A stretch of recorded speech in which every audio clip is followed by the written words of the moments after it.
It is Thursday, January 7th. I'm Sam Cedar. And I'm Lucy Steiner. Which one of these stories will you be talking about today? Donald Trump's minions stormed the United States Capitol in a violent attack on democracy yesterday. Many are calling it an attempted coup. Trumpistas delayed congressional certification of Joe Biden's election victory and directly undermined the peaceful transfer of power. Meanwhile, Biden will name Merrick Garland to serve as his attorney general. It's not a Supreme Court seat, but hey, I guess it's something. And lastly, state and local politicians across the country are taking steps to speed up the rollout of the coronavirus vaccine. As the latest numbers show, they've got a long way to go. You're listening to Majority.fm's AM Quickie, and these are the stories you need to know. Well, this is something. Congress went into sudden recess, the U.S. Capitol went into lockdown, and several buildings nearby were evacuated after a large pro-Trump mob swarmed and breached the Capitol yesterday afternoon. News videos showed people banging on the Capitol doors, roaming the halls, waving Trump 2020 and Confederate flags. They went on to fight with Capitol Police as officers fired pepper spray. The mob erected a gallows and a cross outside. Some wore T-shirts saying MAGA Civil War, and a few were identified by experts as known neo-Nazis. Some attacked journalists and trashed TV cameras. Police advised members to wear gas masks and use tear gas inside the Capitol Rotunda. Police also drew guns inside the House chamber. Capitol Police shot a woman in the chest. She later died, but further details were not forthcoming. The law enforcement response, reportedly led by the Justice Department and Acting Attorney General Jeffrey Rosen, was criticized as exceedingly generous to the mob. Virginia, Maryland, and D.C. National Guard eventually deployed to the Capitol. The D.C. mayor imposed a 6 p.m. citywide curfew shortly before that time. After 4 tense and murky hours, Capitol Police declared the building secure. Congress resumed its business in the evening, and many Republicans resumed their objections to Biden's certification. But it was unclear through much of the day who was in charge of the situation, not to mention the government.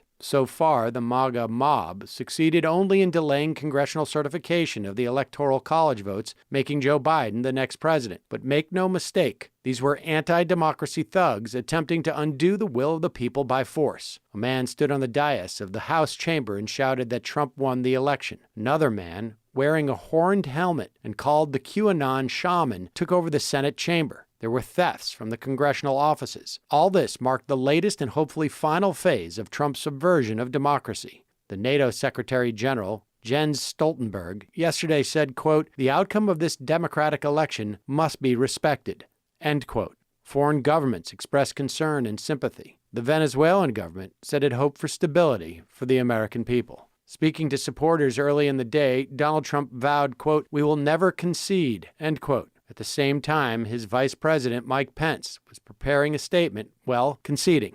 Pence, along with Senate Majority Leader Mitch McConnell, declined to join the Republican faction seeking to reject the election. McConnell warned of democracy entering, quote, "a death spiral," end quote. Of course, that's right before Pence and members of Congress evacuated. Joe Biden called on Trump to go on television and to, quote, "demand an end to the siege." Biden said the mob's actions bordered on sedition. Indeed, isolated with his loyalists, Trump last night was suspended by Twitter for 12 hours. PBS reported that he had, quote, "lost it," end quote. He faced new calls for impeachment and the invocation of the 25th Amendment to remove him from office, and for his prosecution as well. Earlier, Trump released a pre-recorded message saying the election was stolen, but calling for calm. Again, lying in the same way he came in.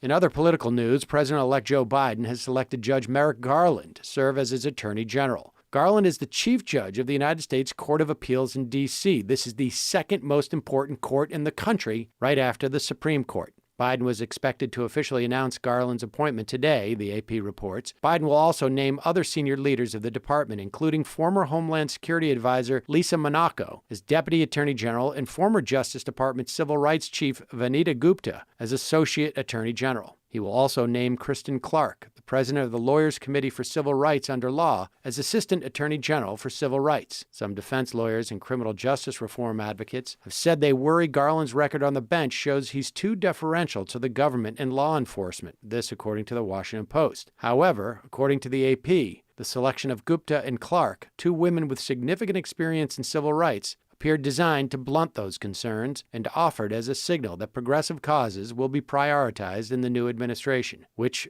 frankly, can't come soon enough. Have you got the shot yet? Well, of course you haven't. With frustration rising over the slow rollout of the coronavirus vaccine, politicians around the U.S. are turning up the pressure to get shots in the arms more quickly, this according to the AP.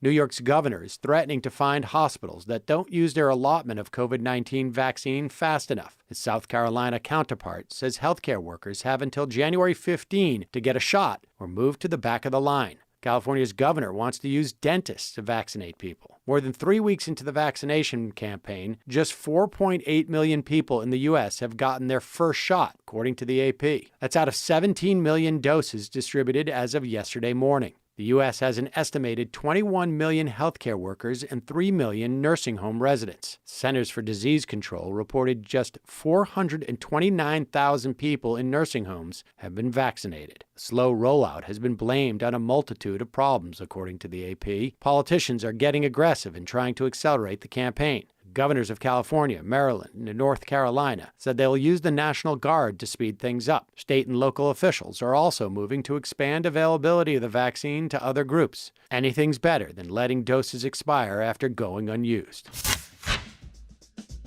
And now for some quicker quickies. Quicker quickie. When he campaigned in Georgia, Joe Biden promised $2,000 survival checks if the Democratic Senate candidates won there. And yesterday, before all the craziness, Senate Minority Leader Chuck Schumer said delivering the checks is one of the first things he wants to do after Raphael Warnock and John Ossoff are seated in the Senate. Vermont Senator Bernie Sanders said the checks must be followed by, quote, an aggressive agenda that recognizes the economic desperation facing so many Americans. End quote. Hear, hear. The Louisville Metro Police Department has formally fired 2 of the officers involved in the March police raid that killed emergency medical worker Breonna Taylor. This according to CBS News. The department last week sent pre-termination letters to Detective Miles Cosgrove, who an FBI analysis determined fired the shot that killed Taylor, and Detective Josh Janes, who applied for the search warrant at Taylor's Louisville home. Enjoy the job market, fellas. A British judge yesterday refused to grant bail and release WikiLeaks founder Julian Assange, the Washington Post reports. He will remain in a prison cell on the outskirts of London while the U.S. government pursues its case against him. Meanwhile, the change of administrations in Washington might alter the course of the case, as the lead prosecutor, G. Zachary Terwilliger, announced his resignation on Tuesday. He's a Trump appointee. More than 50 people, including pro-democracy politicians and campaigners, were arrested in raids across Hong Kong yesterday, this according to the Guardian paper. Some of the targets live-streamed their own arrests. Anthony Blinken, Joe Biden's pick for Secretary of State, labeled the arrest, quote, an assault on those bravely advocating for universal rights, end quote. He also said the incoming administration would stand with Hong Kong people against Beijing's crackdown on democracy, or at least what's left of it. Quicker quickie.